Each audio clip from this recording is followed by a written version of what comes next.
Hi, everybody. I'm Dr. Doug Adler. I'm a professor of medicine at the University of Utah in Salt Lake City, and I'm also senior associate editor for gastrointestinal endoscopy. I'm joined today by Dr. Joshua Melson from the University of, is it Rush University Medical Center, you say, in Chicago.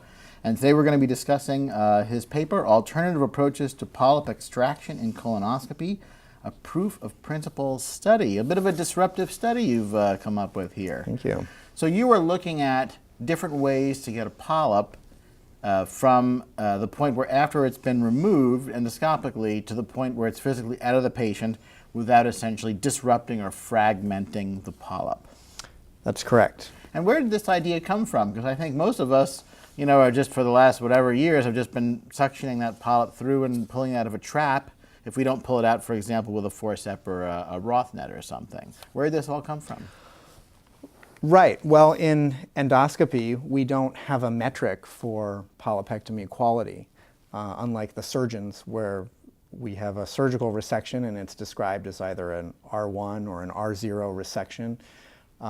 So ultimately, I was always interested into how we could look at a pathology specimen and determine whether or not the endoscopist actually removed all the polyp, removed all the neoplasia. It turns out there's really two major issues. The first major issue is gross fragmentation, which is the focus of this study, and then the second one is in the processing and the embedding, and ultimately once the specimen is placed into paraffin and then cut onto an H&E slide. So it turns out that macroscopic fragmentation is a major problem in regular snare resection of garden variety polyps. For this study, we included polyps that were 5 to 20 millimeters. The rates of fragmentation using the conventional approach didn't vary very much by endoscopist. What sort of rates of fragmentation were you seeing? Because I think everybody has taken a million polyps off and you see it in the trap, but sometimes you'll look over and there's sort of a smudge there and the tech will say to you, oh, it broke up. Right, so we looked at using the conventional method of polyp extraction using 3 endoscopists, and the rates really didn't vary much amongst the endoscopists. The lowest rate was in the 50th percentile and the highest was at 62%. So actually, polyp fragmentation. In terms of polyp fragmentation. That sounds extremely high. There's not a lot of data out there, but is in line with other reports. And then you guys compared, I believe, 4 methods to attempt to get the polyp out without fragmenting. Can you go through the 4 methods? Because some of them are kind of counterintuitive. Sure. So if we step back, the typical way when we press the suction valve button, we ask the polyp to go through the maximum amount of distance that it can go through, from the lumen all the way down to the light source through the suction channel. So the first method focuses on the suction valve button, where as you depress the button, you create an opening or an aperture.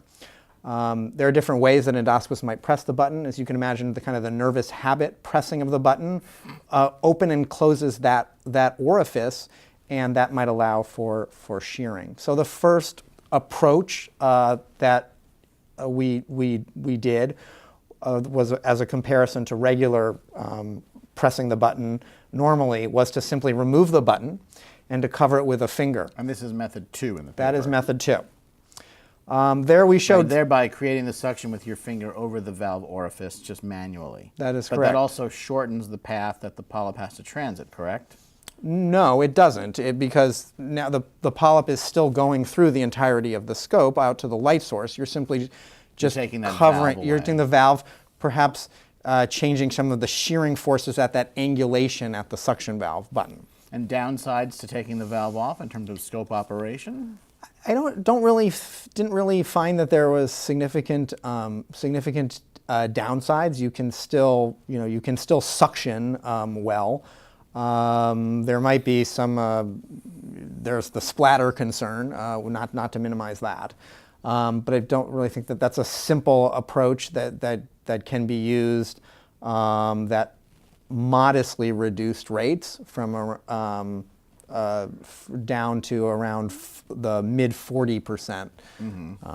And what were methods 3 and 4? So the other methods were proof of principle. We're looking at how can we avoid that angulation at the suction valve and perhaps also shorten the distance that the polyp has to move. So these are approaches that are removing polyps through the instrument channel.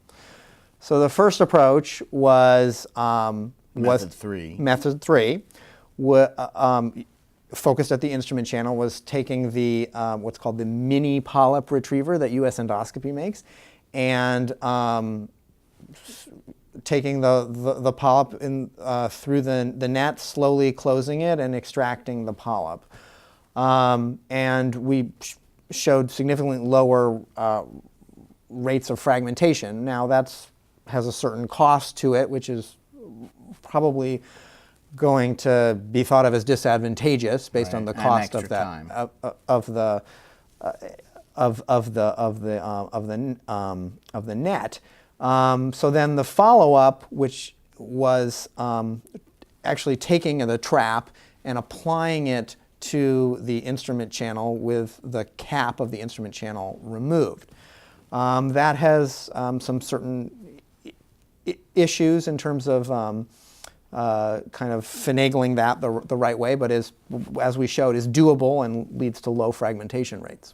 And it sounds like all these other methods had lower fragmentation rates than the standard suction on the valve, right? That's correct. Most people are doing out in the world. So one of the issues with applying the trap onto the instrument channel is that you don't have the luxury of being able to flush, anterograde in order to kind of get that fluid that will help remove your polyp. That isn't it, that can become an issue. I actually found that when a polyp was somewhat stuck with the trap on the instrument channel, that upstream, removing the suction valve and pressing the finger shortens the distance of suction and kind of gave an extra force or oomph, if you will. However, there were some polyps that was not able to, or 11% of the group that was not able to pull out with the trap on the instrument channel and had to convert back to a conventional method. They were essentially stuck in the scope. And has the results of the study changed the way you guys practice at Rush, or are you still kind of now doing the standard thing that you did before, just with more awareness of fragmentation? So my practice has been to remove polyps now with the method 2. I think that there's very little suction valve off. That doesn't really lead to a time deficit or concern over that. There's no added cost. I think the approach to the instrument channel removal is promising. Will involve some engineering, perhaps with some sort of methodology that will allow us to flush as we extract the polyps. But I think it does show that as we move to trying to have metrics where we can assess polypectomy quality, potentially holds promise for future work. That's good. It's exciting. Any final thoughts for our viewers? I think the final thought is this is one approach to assess polypectomy quality. Other groups are looking at imaging assessment using image-enhanced endoscopy of the margin and also, of course, of the polypectomy technique. How this might also be included in polypectomy quality, that is, the preservation of the specimen, should also be an area of interest as well. Sounds good. Dr. Melson, thanks for joining us today. Thanks, Dr. Adler.